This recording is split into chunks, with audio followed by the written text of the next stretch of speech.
నమస్కారం. శ్రీకర్ న్యూస్ కి స్వాగతం. ముందుగా ముఖ్యాంశాలు.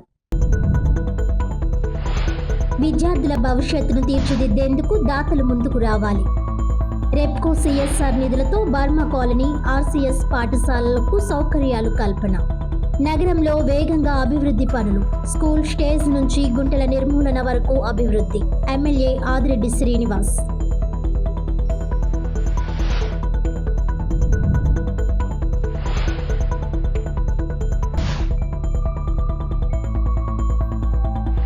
గవర్నర్ల వ్యవస్థను వివాదాస్పదం చేయొద్దు. మాజీ గవర్నర్ బండారు దత్తాత్రేయ.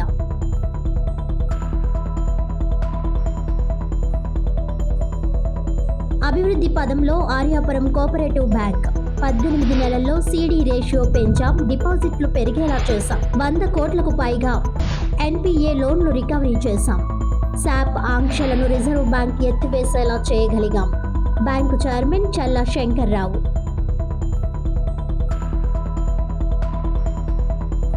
విద్యార్థుల భవిష్యత్తును తీర్చిదిద్దేందుకు దాతలు ముందుకు రావాలని రాజమహేంద్రవరం సిటీ ఎమ్మెల్యే ఆదిరెడ్డి శ్రీనివాస్ పిలుపునిచ్చారు. స్థానిక 9వ డివిజన్ బర్మా కాలనీలోని RCS mills municipal corporation model ప్రాథమిక పాఠశాలకు రెప్కో హోమ్ ఫైనాన్స్ లిమిటెడ్ వారి సిఎస్ఆర్ నిధులు 12 లక్షల రూపాయలతో సమకూర్చిన కంప్యూటర్లు, ప్రింటర్లు, టీవీలు, కుర్చీలతో పాటు నూతనంగా ఏర్పాటు చేసిన సర్వేపల్లి రాధాకృష్ణ కళావేదికను ఆయన విద్యార్థులతో కలిసి ప్రారంభించారు. అనంతరం ఆయన అక్కడి నుంచి బయలుదేరి జేఎన్ రోడ్లోని ఏకేసీ కళాశాల పక్కన ఉన్న ఎన్టీఆర్ పార్కునకు చేరుకొని అక్కడి సమస్యలు తెలుసుకొని వాటి పరిష్కారానికి నగరపాలక సంస్థ అధికారులకు పలు సూచనలు చేశారు. అలాగే జేఎన్ రోడ్లో గుంతలు పూడుస్తున్న పనులను ఆయన టీడీపీ నాయకులతో కలిసి పరిశీలించారు. ఈ సందర్భంగా ఏకేసీ కళాశాల జంక్షన్లో ట్రాఫిక్నకు ఇబ్బందిగా ఉన్న కప్పు సాసర్ను ఏం చెయ్యాలనే దానిపై పార్టీ నాయకులు నగరపాలక సంస్థ అధికారులతో చర్చించారు. అనంతరం ఎమ్మెల్యే ఆదిరెడ్డి శ్రీనివాస్ మాట్లాడుతూ బర్మా కాలనీలో ఉన్న ప్రైమరీ స్కూల్ అవసరాల కోసం Repco home finance private limited CSR నిధుల క్రింద 12 లక్షల రూపాయలతో అద్భుతమైన కార్యక్రమం చేపట్టామని అన్నారు. ఈ స్కూల్లో ఒక వేదిక నిర్మించి దానికి సర్వేపల్లి రాధాకృష్ణ పేరు నామకరణం చేయడం సంతోషంగా ఉందన్నారు. అలాగే స్కూల్కు పెయింటింగ్, కంప్యూటర్లు, ప్రింటర్లు, 4 టీవీలు, డిజిటల్ క్లాస్ రూమ్లు, టేబుల్స్, కుర్చీలు సమకూర్చడం జరిగిందన్నారు. ఇవన్నీ అందించి పిల్లల అభ్యసనానికి ఉపయోగపడేలా చేశామని అన్నారు. ఇక నగరంలోని రోడ్లపై గుంతలు పూడ్చే కార్యక్రమాన్ని కూటమి ప్రభుత్వం 2-3 నెలల నుంచి చేపట్టిందన్నారు. ఏవి అప్పారావు రోడ్డు పూర్తిగా మారిపోయిందని, అనేక ప్రాంతాల్లో గుంటలు పూర్తి చేసే పనులు జరుగుతున్నాయని అన్నారు. ఇప్పుడు జేఎన్ రోడ్లోని గుంటలు పూర్తి చేసే కార్యక్రమం తీవ్రంగా జరుగుతోంది. ఏకేసీ కళాశాల వద్ద టంగుటూరి ప్రకాశం పంతులు వారి విగ్రహం ఏర్పాటు చేయనున్నామని, అలాగే అదే ప్రాంతంలో ట్రాఫిక్నకు ఆటంకం ఉన్న కప్పు సాసర్ను ఏం చేయాలనే ఆలోచనలు చేస్తున్నామని అన్నారు. తెలుగుదేశం పార్టీ అభివృద్ధికి ఎప్పుడూ వ్యతిరేకించలేదని, కానీ సుందరీకరణ పేరుతో గత పాలకులు చేసిన పిచ్చి పనులను తాము ప్రజలకు సౌకర్యవంతంగా సరిచేస్తున్నామని స్పష్టం చేశారు. ఆంధ్ర కేసరి టంగుటూరు ప్రకాశం పంతుల విగ్రహాన్ని ఇక్కడ ప్రతిష్ఠిస్తే రాబోయే తరాలకు ఆయన గొప్పతనం తెలుస్తుందన్నారు. గొప్ప చరిత్ర కలిగిన నగరంలో మహనీయుల విగ్రహాలు పెట్టడం మన అదృష్టమని అన్నారు. కూటమి ప్రభుత్వం ప్రజల అవసరాలకు అనుగుణంగా పనిచేస్తుందని, నగరంలో జరుగుతున్న పనులన్నీ తమ ఆలోచనలు కాదని, ప్రజల ఆలోచనలు అవసరాలకు తగ్గట్టుగానే చేస్తున్నామని ఎమ్మెల్యే ఆదిరెడ్డి శ్రీనివాస్ అన్నారు. టీడీపీ నగర అధ్యక్షులు మజ్జి రాంబాబు, నాయకులు కోసూరి చండీప్రియ, కంటిపుడి రాజేంద్ర ప్రసాద్, కొల్లిబుజ్జి, ముసిని బాబురావు, ఉప్పులూరి జానకి రామయ్య, విశ్వనాథరాజు, దాస్యం ప్రసాద్, కందికొండ అనంత్, నగరపాలక సంస్థ అధికారులు ఎమ్మెల్యే ఆదిరెడ్డి శ్రీనివాస్ వెంట ఉన్నారు. 9th ward Burma colony school ఏదైతే ఉందో సిఎస్ఆర్ నిధుల కింద ఈరోజు 12 లక్షలు విలువ చేసే ఇన్ఫ్రాస్ట్రక్చర్ మెటీరియల్, చైర్స్ కానీ, టేబుల్స్ కానీ, కంప్యూటర్, ప్రింటర్, టీవీస్ డిజిటలైజ్ చేసాం రూమ్స్ అన్ని. అలాగే వాళ్ళ అవసరం కోసం షెడ్, ఇవన్నీ 12 లక్షలతోటి రిప్కో ఫైనాన్స్ ప్రైవేట్ లిమిటెడ్ వారి యొక్క సహకారంతో ఇది చేయడం జరిగింది. ఇదేనే కాదు, రాజమహేంద్రవరంలో అనేకమైన స్కూల్స్లో ప్రభుత్వమే కాదు స్వచ్ఛంద సంస్థల సహకారం అందించండి పిలుపుకి కూటమి మీద గౌరవంతో ఒక్కొక్కటిగా చేస్తున్నారు. మోరంపూడిలో ఒక స్కూల్ ఉంది, అది హయ్యర్ స్కూల్ తీసుకొచ్చాం. రూమ్స్ లేవంటే రౌండ్ టేబుల్ వారు 30 లక్షలతోటి అక్కడ నిర్మాణం చేస్తూ ఉన్నారు భవనాన్ని. అలాగే ఈ శ్యామలాంబ స్కూల్ విఎల్పురంలో కూడా ఇప్పుడు కట్టాలి భవనాన్ని. దానికి ఇంకొక సంస్థ ద్వారా మరొక 30 లక్షలు శాంక్షన్ చేయించుకొచ్చాం. అలాగే దాతల యొక్క సహకారంతో చేస్తున్నాం. ఇంకా దాతల్ని చేయగలిగే శక్తి సామర్థ్యం ఉన్న వాళ్ళని ముందుకు రండి. స్కూల్స్, ఎందుకంటే స్కూల్స్ని నేను అడుగుతా ఉన్నాను, అక్కడ చదివే పిల్లలు రేపు దేశ భవిష్యత్తు. వాళ్ళు మంచి విద్య అందించాలి, వాళ్ళు చదువుతున్న వాతావరణం బాగుండాలి. వీటన్నిటి కోసం మీరు అందరూ సహకరించాలని కోరుకుంటూ, అలాగే పండగ ముందు నుంచి చెప్తూనే వచ్చాం, గుంతల్లే నగరంగా తీర్చిదిద్దుతాం, పాట్ హోల్స్ ఫ్రీ సిటీ కింద చేస్తామని. దానికి అనుగుణంగా పండగకి 70 నుంచి 80% పూర్తి చేశాం. సరే, పండగ అయిపోయింది, తిరుగు ప్రయాణం చేశారు అందరూ, ఇంకెందుకని వదిలేదు. ఈ కూటమి యొక్క చిత్తశుద్ధి ఏ విధంగా ఉన్నదన్నది ఇప్పుడు జేఎన్ రోడ్కి వస్తున్న వాళ్ళు కనబడుతుంది. ఇంకా పాట్ హోల్స్ ఎక్కడ ఉన్నాయి అన్నీ క్లియర్ చేసుకుంటూ వెళ్తున్నాం. అవసరమైన చోట రోడ్స్ వేస్తున్నాం, డ్రైన్స్ వేస్తున్నాం. అలాగే ఏకేసీ పార్క్ ఏదైతే ఉందో, పార్కులో కూడా కొన్ని డెవలప్మెంట్ ఇష్యూస్ ఉన్నాయి. అప్పుడు చేసిన అభివృద్ధి కార్యక్రమంలో నాణ్యత లోపించడం ఒకటైతే, అనవసరమైన చోట కొన్ని కార్యక్రమాలు చేశారు. అవన్నీ ప్రజలకు ఇబ్బందికరంగా ఉన్నాయి. మా నాయకులందరూ మా దృష్టికి తీసుకురావడం వల్ల డిపార్ట్మెంట్ వారితో అవి ఎలా సరిచేయాలో కూడా చేస్తూ, ఆ కప్పు సాసర్ కూడా అలైన్మెంట్ ఇష్యూస్ ఉన్నాయి. రోడ్ అలైన్మెంట్ని ఆక్రమించేసింది. దానివల్ల యాక్సిడెంట్స్ ఎక్కువ అవుతూ ఉన్నాయి. దాన్ని కూడా ఎలా సరిచేయాలన్న దాని మీద కూడా అధికారులతో చర్చించాం. కూటమి అధికారంలోకి వచ్చిన తర్వాత మేమే కానీ తలుచుకుంటే, అనుకుంటే అక్కడ కప్పు సాసర్ ఉండదు. కానీ మేము తప్పుడు పని చేయలే. ఒకటే అనుకున్నాం, మనం ఎందుకు డిస్ట్రక్షన్ వైపు వెళ్ళాలి? అది ఎవరైనా అప్పుడున్న వ్యక్తి జోబు నుంచి కట్టాడా, లేకపోతే ఇప్పుడు నేను చేయించేది నా జోబు నుంచి ఇస్తున్నానా? ఇది ప్రజాధనం. మనం రక్షకుల కిందే ఉండాలి కానీ భక్షకుల కింద ఉండకూడదు. ఆ ఆలోచనతోటి కప్పు శాసన ఉంచుతూ ప్రజల ఇబ్బంది ఎలా తొలగించాలన్న దాని మీద కూడా ఆఫీసర్స్తో డిస్కస్ చేసాం. దగ్గరలోనే ఆ సమస్యను కూడా పరిష్కరిస్తామని తెలియజేస్తూ ధన్యవాదాలు. తూర్పుగోదావరి జిల్లా రాజమండ్రి నగరానికి విచ్చేసిన మాజీ గవర్నర్, మాజీ కేంద్ర మంత్రి, బీజేపీ సీనియర్ నాయకులు బండారు దత్తాత్రేయకు బీజేపీ నాయకులు అపూర్వ రీతిలో స్వాగతం పలికారు. స్థానిక నారాయణపురంలో నివాసం ఉంటున్న బీజేపీ తూర్పుగోదావరి జిల్లా కార్యదర్శి బండి సత్యప్రసాద్ స్వగృహంనకు మాజీ కేంద్ర మంత్రి, మాజీ గవర్నర్ బండారు దత్తాత్రేయ వచ్చారు. ముందుగా ఏర్పాటు చేసిన బీజేపీ కార్యకర్తల సమావేశంలో వారు మాట్లాడుతూ, కేరళ, తమిళనాడు అసెంబ్లీ సమావేశాల్లో గవర్నర్లు ప్రసంగించకుండా వాకౌట్ చేయడాన్ని వివాదం చేయవద్దని అన్నారు. గవర్నర్లకు రాజ్యాంగబద్ధమైన అధికారాలు ఉంటాయని పేర్కొన్నారు. గవర్నర్లు, ముఖ్యమంత్రులు సయోధ్యతో ముందుకు వెళ్లాలని సూచించారు. గవర్నర్లకు కొన్ని రాజ్యాంగ విధులు ఉంటాయి, వాటికి అడ్డంకులు సృష్టించకూడదని వివరించారు. అసెంబ్లీలో జాతీయ గీతాన్ని ఆలపించినందుకు గవర్నర్లు వ్యతిరేకించారని తెలిపారు. కేంద్ర మంత్రిగా ఉండగా రాజమండ్రికి 4000 బాంబే ఇల్లు కేటాయించడం జరిగిందని పేర్కొన్నారు. పేదరిక నిర్మూలనకు ప్రతి ఒక్కరూ కృషి చేయాలని పిలుపునిచ్చారు. మహిళా అభ్యున్నతి దేశ అభివృద్ధికి అవసరమని, తెలుగు భాషను గౌరవించాలని ఉద్బోధించారు. దేశం అఖండంగా ఉండాలని, నాశనం చేయాలని కొన్ని శక్తులు ప్రయత్నిస్తున్నాయని ఆవేదన వ్యక్తం చేశారు. జాతీయ భావన గ్రామ గ్రామానికి తీసుకుని వెళ్లాలని పార్టీ శ్రేణులకు విజ్ఞప్తి చేశారు. వికసిత్ భారత్ను విస్తరించాలని కోరారు. ఈ కార్యక్రమంలో బీజేపీ ఎమ్మెల్సీ సోము వీర్రాజు, జిల్లా అధ్యక్షుడు పిక్కి నాగేంద్ర, బీజేపీ రాష్ట్ర కార్యదర్శి బొమ్మల దత్తు, రేలంగి శ్రీదేవి, అడబల రామకృష్ణ, కురగంటి సతీష్, కాలేపు సత్యసాయిరాం, వీర వీరాంజనేయులు, అత్తిలి ఈశ్వర్, తుమ్మగుంట రమణమ్మ తదితరులు పాల్గొన్నారు. గవర్నర్ల వ్యవస్థ రాజ్యాంగపరమైనది.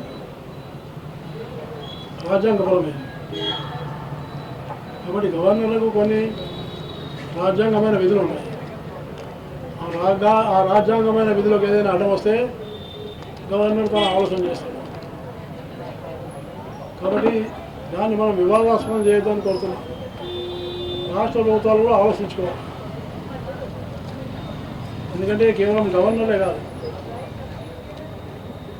ఇప్పుడు తమిళనాడు గవర్నర్ గారు కోరింది ఏంది? ఆ తమిళకు ఉన్నటువంటి పాట అయిపోయాక జాతీయ గీతం పాడాలని అది సాంప్రదాయం ఉంది. ఆ సాంప్రదాయాన్ని పాటించాలి. జాతీయ గీతాన్ని పాటించకపోతే ఆయన అనుకుంటారు. ఆ రకమైన భావంతో ఆయన బయటకు వచ్చారు. ఇలాంటి కొన్ని వివాదాలు ఉంటాయి.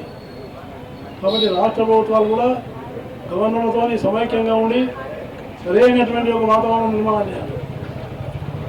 ఇంత పెద్ద సంఖ్యలో మీరు ఆహ్వానించి, సన్మానించి, గౌరవించినందుకు నేను మీ అందరినీ పేరు పేరున హృదయపూర్వకమైనటువంటి ధన్యవాదాలు తెలియజేస్తున్నాను. ఇంత ఆదరణ చూపి నా పట్ల ఇంత ప్రేమతోటి వీర్రాజు గారు, అలాగే దత్తు గారు, నాగేంద్ర గారు, మీరందరూ కూడా, నేను కేవలం మీ ఇంట్లో భోజనం ఉండదు అనుకున్నాను, కానీ ఇంత పెద్ద సంఖ్యలో మీ అందరిని కలవమంటే నాకు పాత రాజమండ్రి గుర్తుకొస్తుంది.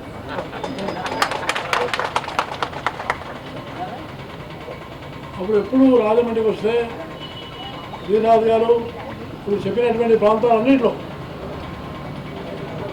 మంత్రి కానప్పుడు కూడా తిప్పినాడు.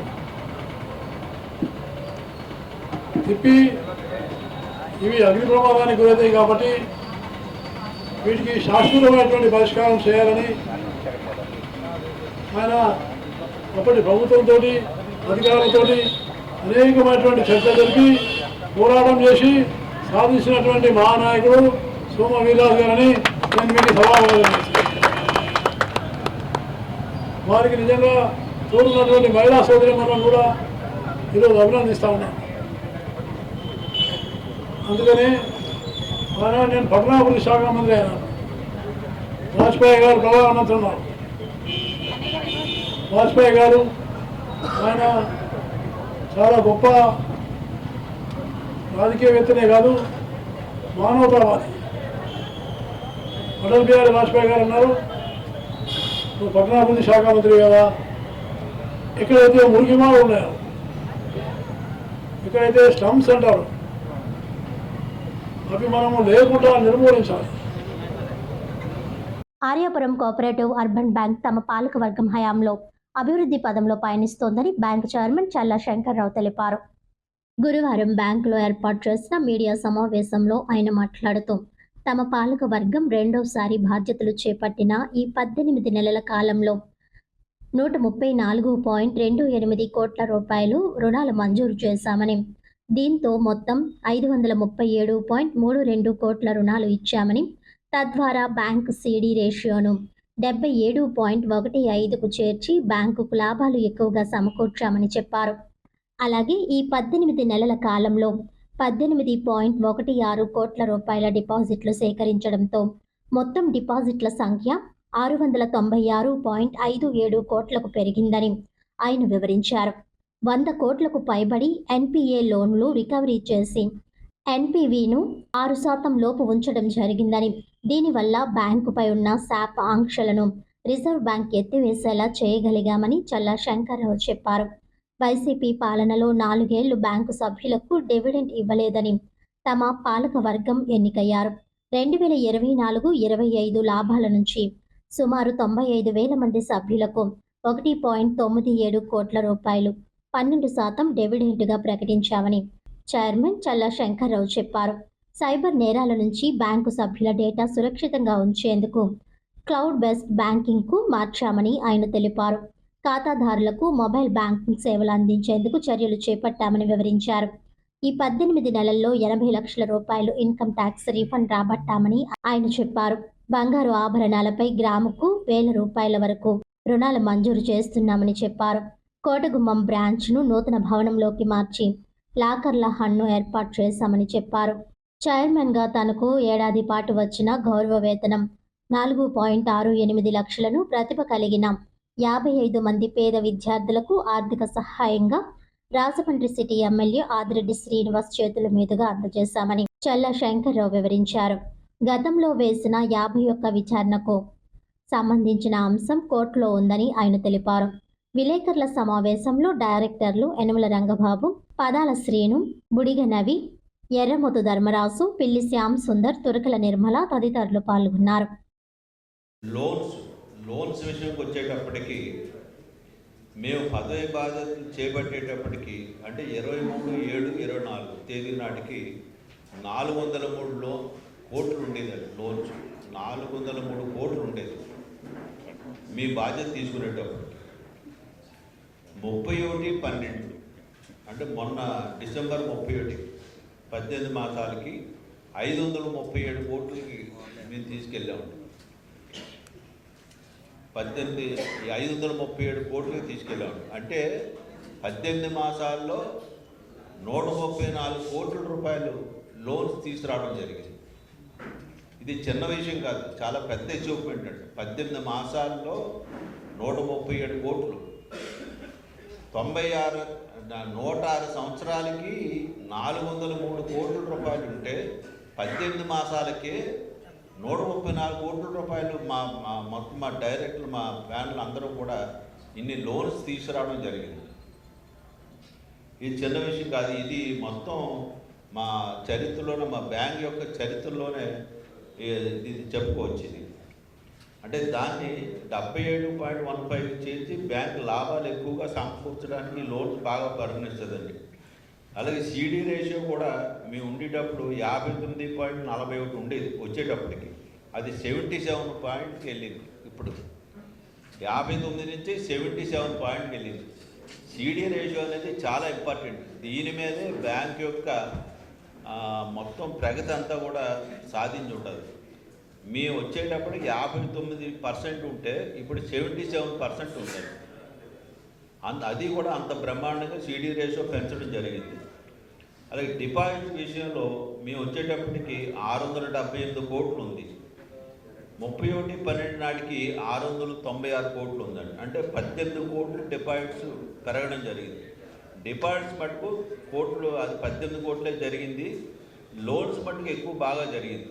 డిపాజిట్స్ తగ్గిపోవడానికి కారణం ఏంటంటే ఇది మొత్తం భారతదేశం మొత్తం మీద ఏ బ్యాంకులకి కూడా డిపాజిట్స్ రావట్లేదు. ఏంటంటే ఇంతకుముందు డిపాజిట్స్ చేసేటువంటి డిపాజిట్దారులు అందరూ కూడా ఇప్పుడు ఎక్కువగా మ్యూచువల్ ఫండ్స్కి బంగారు కొనుక్కోవడం, వెండి కొనడానికి ఎక్కువగా పెట్టుబడి పెడుతున్నారు. కనుక ఈ డిపాజిట్స్ అన్నీ మీద ఎక్కువ వేయట్లేదు. ఎవరైనా ఎంప్లాయీస్ ఎవరైనా మనకి డిపాజిట్ బెటర్, నెల నెల వడ్డీ వచ్చేస్తే అనుకున్న వాళ్ళు వేస్తున్నారు తప్ప, అయినా కూడా మాకు ఈ 18 మాసాల్లో 18 కోట్లు ఎక్స్ట్రా వచ్చింది ఇంతకున్న దాని మీద. ఇది కూడా తెలియపరుస్తున్నాం. ఇవన్నింటికంటే ముఖ్యంగా మేము వచ్చే టైంకి ఆర్యపురం కోఆపరేటివ్ బ్యాంకు శాప్లో ఉందండి. శాప్ అంటే బ్లాక్ లిస్ట్లో ఉంది. మేము వచ్చే టైంకి 2019 నుంచి 24లో వైసీపీ ప్రభుత్వంకి సంబంధించినటువంటి ఎవరైతే చైర్మన్లు ఉన్నారో వాళ్ళు సరైనటువంటి అవగాహన లేక, బ్యాంక్ మీద సరైన శ్రద్ధ లేక బ్యాంక్ని బ్లాక్ లిస్ట్లో పెట్టించారు, శాప్లో పెట్టారు రిజర్వ్ బ్యాంక్. ఈ శాప్ని ఎప్పుడైతే ఉంటుందో దానికి డివిడెండ్ ఇవ్వడం కూడా అసలు జరగడం, కానీ మిగతా ఏ కార్యకలాపాలు కూడా ప్రగతి అనేది రావడం జరగదు. అందు గురించి మేము వచ్చిన వెంటనే ముందు ఈ శాపను బయటికి తీసుకురావాలి, ఈ బ్లాక్ లిస్ట్ని బయటికి తీసుకురావాలి అనే ఉద్దేశంతో నేను, నా డైరెక్టర్లు, మా ఎంప్లాయీస్ అందరం కూడా 9 మాసాలండి. ఇప్పుడు 18 మాసాలు అయింది. 9 మాసాల్లో ఉదయం 8 గంటల నుంచి రాత్రి 8 గంటల వరకు రికవరీ. ఈ శాప్ ఎప్పుడైతే బయటకు వస్తుందంటే, బ్లాక్ లిస్ట్ అనేది బయటకు ఎప్పుడు వస్తుందంటే, రికవరీ ఎక్కువ, మనకు అప్పులు ఎక్కువగా కట్టవలసిన వాళ్ళు ఎక్కువ ఉండిపోతేనే దాన్ని శాప్లో పెడతారు, బ్లాక్ లిస్ట్లో పెడతారు. అలాంటి దాన్ని మేము 9 మాసాల్లో 100 కోట్ల రూపాయలు ఎన్పిఎల్ లోన్స్ మనం తీసుకురావడం జరిగింది మా బ్యాంక్కి మొత్తం. అందు గురించి ఏంటంటే, ఎప్పుడైతే 100 కోట్ల రూపాయలు మేము అహర్నిశలో కష్టపడి ఈ ఎన్పిఏని తీసుకొచ్చామో, రిజర్వ్ బ్యాంక్ వాళ్ళు దాన్ని గుర్తించి దాన్ని మాకు ఎన్పిఏ నుంచి దాన్ని శాప్ నుంచి బయటికి తీసుకురావడం జరిగింది. అంతకు ముందు చేసిన 5 సంవత్సరాల్లోని 299 కోట్లు పెంచామండి. ఎవరిది గొప్ప? 290 కోట్ల డిపాజిట్లు చల్లా శంకర్రావు గారు ఇక్కడ సీట్లు చైర్మన్గా ఉన్నారు కాబట్టి 299 కోట్ల డిపాజిట్ ఇక్కడ ప్రజలు వేశారు నమ్మకంతో. అదే వైసీపీ గవర్నమెంట్ నామినేటెడ్ చైర్మన్ ఉండగా ఇక్కడ కేవలం 5 సంవత్సరాల్లోనే, మీరు గుర్తుపెట్టుకోండి, 5 సంవత్సరాల్లోనే 44 కోట్లు మాత్రం వచ్చింది. సుమారు 300 కోట్లు ఎక్కడ, కేవలం 44 కోట్లు ఎక్కడ, మీరు అర్థం చేసుకోండి. తర్వాత ఇంకో విషయం చెప్తాను. లోన్స్, ఏ బ్యాంక్ అయినా ఆర్థికంగా పరిపుష్టితో ముందుకెళ్ళాలి, అభివృద్ధి చెందాలంటే మనం లోన్ ఇవ్వాలి.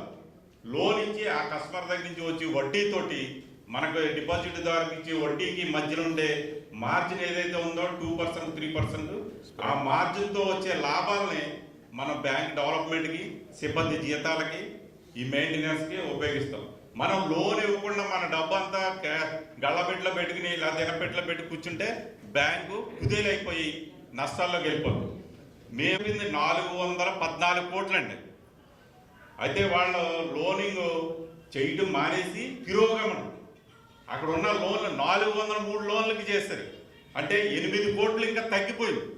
లోనింగ్ ఇవ్వాల్సింది పోయి తగ్గించేశారు. అంటే బాధ్యతారహితంగా ఉంటారు ఎవరైతే జగన్మోహన్ రెడ్డి గారు. నేను రాజకీయాలు ఎత్తున్నానని మీరేమనుకోరు. జగన్మోహన్ రెడ్డి గారు ఎలాగైతే రాష్ట్రాన్ని కిందకి నెట్టేశారో అదే విధంగా ఈ బ్యాంకును కూడా నెట్టేశారు. పత్రికా సోదరులందరూ ఇది హైలైట్ చేసి చెప్పాల్సిన సమయం ఇది. ఏమండి, వ్యాపారం, బ్యాంకు వ్యాపారం చేసామండి. మనం వ్యాపారం చేయడానికి వ్యాపారాన్ని అభివృద్ధి చేసి బ్యాంకుని డెవలప్ చేసి ఇంకో 10 బ్రాంచ్లు పెడితే ప్రజలకి, పేద ప్రజలకు ఉపయోగపడేలాగా చేయటమే ఈ బ్యాంకు యొక్క లక్ష్యం. ఫిబ్రవరి 12 నిర్వహించనున్న సమ్మెకు అన్ని రాజకీయ పార్టీలు మద్దతు ఇవ్వాలని ఏపీ మున్సిపల్ వర్కర్స్ యూనియన్ గౌరవ అధ్యక్షులు, ఉమ్మడి జిల్లా ఏఐటీయూసీ ఉపాధ్యక్షులు తాటిపక్క మధు కోరారు. బ్రిటిష్ కాలంలోనే కార్మికులు ఏఐటీయూసీ నాయకత్వంలో పోరాడి సాధించుకున్న కార్మిక చట్టాలను, కార్మిక హక్కులను నేటి కేంద్ర ప్రభుత్వం కార్మికులకు తీవ్ర అన్యాయం చేసి మరలా బానిస వ్యవస్థను తీసుకురావడానికి ప్రయత్నాలు చేస్తూ బడా కార్పొరేట్ వ్యక్తులకు దాసోహమయ్యే విధంగా 4 లేబర్ కోడ్స్ తీసుకువచ్చిందని, ఇది రద్దు చేసే వరకు పోరాటం ఆగదని, అందులో భాగంగానే ఈ నెల 12న కేంద్ర కార్మిక సంఘాలు ఇచ్చిన దేశవ్యాప్త సార్వత్రిక సమ్మెలో పిలుపులో భాగంగా 12న జరిగే సమ్మెను జయప్రదం చేయాలని ఏపీ మున్సిపల్ వర్కర్స్ యూనియన్ గౌరవ అధ్యక్షులు, ఉమ్మడి జిల్లా ఏఐటీయూసీ ఉపాధ్యక్షులు తాటిపక్క మధు పిలుపునిచ్చారు. గురువారం ఉదయం సార్వత్రిక సమ్మె నోటీసును మున్సిపల్ అధికారులకు అందజేయడం జరిగింది. అనంతరం ఈ కార్యక్రమాన్ని ఉద్దేశించి తాటిపక్క మధు మాట్లాడుతూ, మోడీ అధికారంలోకి వచ్చిన తర్వాత చాలాసార్లు సమ్మెలు జరిగినా మోడీకి ఏమాత్రం చలనం కలగడం లేదని ఆయన విమర్శించారు. మోడీకి బడా కార్పొరేట్ వ్యక్తుల ప్రయోజనాలు తప్ప కోట్లాది మంది కార్మికుల జీవితాలు ప్రమాదంలో పడుతున్నాయని ఆయన ఆవేదన వ్యక్తం చేశారు. కూటమి ప్రభుత్వం ఎన్నికల ముందు మున్సిపల్ కాంట్రాక్ట్ కార్మికులను రెగ్యులర్ చేస్తామని హామీ ఇచ్చి నేడు నోరు మెదపడం లేదని అన్నారు. రాష్ట్ర వ్యాప్తంగా వేలాది మంది మున్సిపల్ కాంట్రాక్ట్ కార్మికులు 60 సంవత్సరాలు నిండిన వెంటనే ఉద్యోగాలు పోతున్నాయని, వారి వారసులకు వెంటనే ఉద్యోగాలు భర్తీ చేయాలని ఆయన కోరారు. ఉద్యోగం చేస్తూ అకాల మరణంతో మరణించిన కార్మిక కుటుంబాల వారసులకు ఉద్యోగాలు ఇవ్వాలని మధు డిమాండ్ చేశారు. 12వ తేదీన మున్సిపల్ కార్మికులందరూ సార్వత్రిక సమ్మెను జయప్రదం చేయాలని, దీనికి సహకారంగా అన్ని రాజకీయ పార్టీలు మద్దతు ఇవ్వాలని మధు కోరారు. ఈ కార్యక్రమంలో ఏపీ మున్సిపల్ వర్కర్స్ యూనియన్ జిల్లా అధ్యక్షులు రెడ్డి రమణ, ప్రధాన కార్యదర్శి అల్లం వెంకటేశ్వరరావు, రాష్ట్ర ఉపాధ్యక్షులు ధనాల దుర్గమ్మ, అధికార బాడీ సభ్యులు బంగారు గిరి, గూడుపు గిరి, అల్లం బాలు, శ్రీనివాస్ తదితరులు పాల్గొన్నారు. ఆంధ్రప్రదేశ్ మున్సిపల్ వర్కర్స్ యూనియన్ రాష్ట్ర సమితి పిలుపు మేరకు ఈరోజు రాజమండ్రిలో మరి ఫిబ్రవరి 12వ తేదీ సార్వత్రిక సమ్మె సందర్భంగా ఉమ్మడి తూర్పుగోదావరి జిల్లాలోనే ప్రధానంగా కాకినాడ, రాజమండ్రి, అమలాపురం ప్రధాన ప్రాంతాల్లో మున్సిపల్ కార్మికులు ఎవరూ కూడా పని చేయకుండా ఉండడం కోసం ఈరోజు నోటీస్ అందజేయడం జరిగింది. ఈ సమ్మె ప్రధాన ఉద్దేశం మీకు అందరికీ తెలిసే ఉంటుంది. బ్రిటిష్ కాలంలోనే పోరాడి సాధించుకున్న కార్మిక చట్టాలను రద్దు చేసి 4 లేబర్ కోడ్లు తీసుకొచ్చి ఈరోజు కార్మికులకు తీవ్ర ద్రోహం చేసింది కేంద్ర బీజేపీ ప్రభుత్వం. దానికి ఈ కూటమి ప్రభుత్వం కూడా వంత పాడుతున్నది.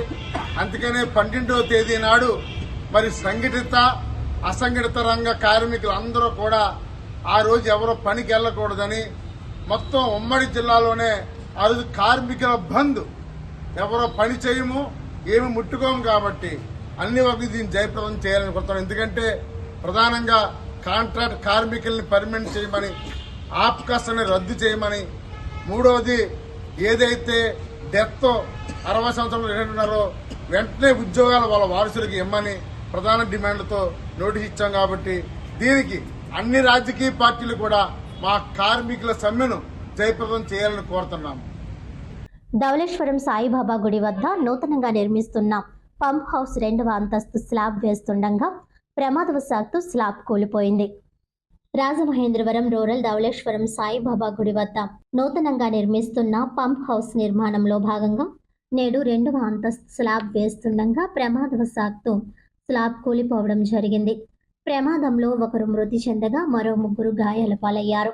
విషయం తెలుసుకున్న రాజమహేంద్రవరం రూరల్ శాసనసభ్యులు గోరంట్ల బుచ్చే చౌదరి ఆదేశానుసారం టీడీపీ యువ నాయకులు, ఆరోగ్య విభాగ రాష్ట్ర ప్రధాన కార్యదర్శి డాక్టర్ గోరంట్ల రవిరామ్ కిరణ్ హుటాహుటిన రాజమహేంద్రవరం ప్రభుత్వ ఆసుపత్రికి చేరుకుని చనిపోయిన వ్యక్తి కుటుంబ సభ్యులను కలిసి వారిని పరామర్శించి ప్రమాదానికి కారణమైన విషయాలను తెలుసుకుని వారికి అండగా నిలుస్తామని, అన్ని విధాలుగా న్యాయం జరిగే విధంగా చూస్తామని హామీ ఇవ్వడం జరిగింది.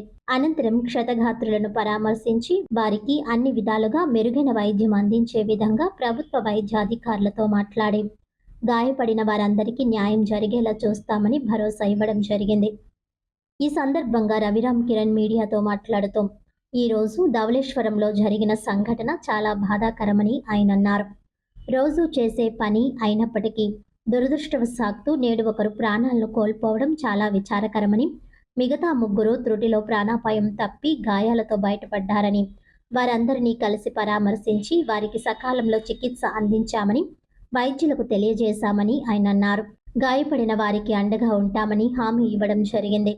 అనంతరం సంఘటనా స్థలానికి చేరుకుని ప్రమాదం జరిగిన స్థలాన్ని పరిశీలించడం జరిగింది. ఈ కార్యక్రమంలో టీడీపీ నాయకులు మత్సేటి శివప్రసాద్, పండూరి అప్పారావు, ఆళ్ల ఆనందరావు, ఆళ్ల విఠల్, పుక్కల రాజు, నాళ్ల రమేష్, సాగర్ తదితరులు పాల్గొనడం జరిగింది.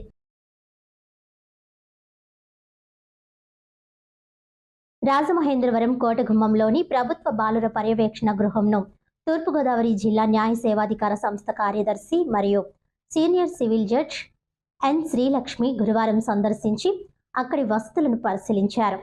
పర్యవేక్షణ గృహంలో ఉన్న బాలురతో ఆమె మాట్లాడి వారి ఆరోగ్యం, విద్యా బాగోగుల గురించి తెలుసుకున్నారు. ఈ సందర్భంగా బాలురకు ఆమె సూచనలు చేస్తూ వ్యసనాలకు మరియు చెడు స్నేహాలకు దూరంగా ఉండి క్రమశిక్షణతో చదువుకోవాలని హితో పలికారు. క్రమశిక్షణ, సహనశీలత ప్రతి వ్యక్తికి అత్యంత ముఖ్యమైన లక్షణాలని, వాటిని అలవర్చుకుంటే జీవితంలో మంచి స్థాయికి చేరుకోవచ్చునని తెలిపారు. అలాగే ఉచితంగా న్యాయ సహాయం పొందడం తమ హక్కు అని బాలురకు వివరించారు. పర్యవేక్షణ గృహంలో ఎలాంటి సమస్యలు ఉన్నా లేదా న్యాయ సహాయం అవసరమైన జిల్లా న్యాయ సేవాధికార సంస్థకు తెలియజేయాలని సూచించారు. వార్తల్లోని ముఖ్యాంశాలు మరోసారి. విద్యార్థుల భవిష్యత్తును తీర్చిదిద్దేందుకు దాతలు ముందుకు రావాలి. రెప్కో సిఎస్ఆర్ నిధులతో బర్మా కాలనీ, ఆర్సీఎస్ పాఠశాలలకు సౌకర్యాలు కల్పన. నగరంలో వేగంగా అభివృద్ధి పనులు. స్కూల్ స్టేజ్ నుంచి గుంటల నిర్మూలన వరకు అభివృద్ధి. ఎమ్మెల్యే ఆదిరెడ్డి శ్రీనివాస్.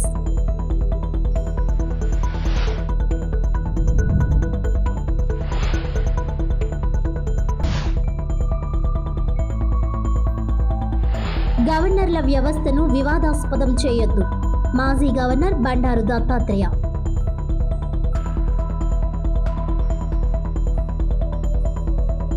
అభివృద్ధి పదంలో ఆర్యాపురం కోఆపరేటివ్ బ్యాంక్. 18 నెలల్లో CD రేషియో పెంచాం, డిపాజిట్లు పెరిగేలా చేశాం. 100 కోట్లకు పైగా NPA లోన్లు రికవరీ చేశాం.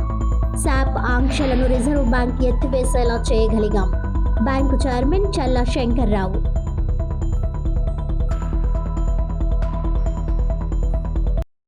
ఈనాటి వార్తలు ఇంతటితో సమాప్తం. తిరిగి వచ్చే బులెటిన్లో మళ్ళీ కలుద్దాం. అంతవరకు సెలవు. నమస్కారం.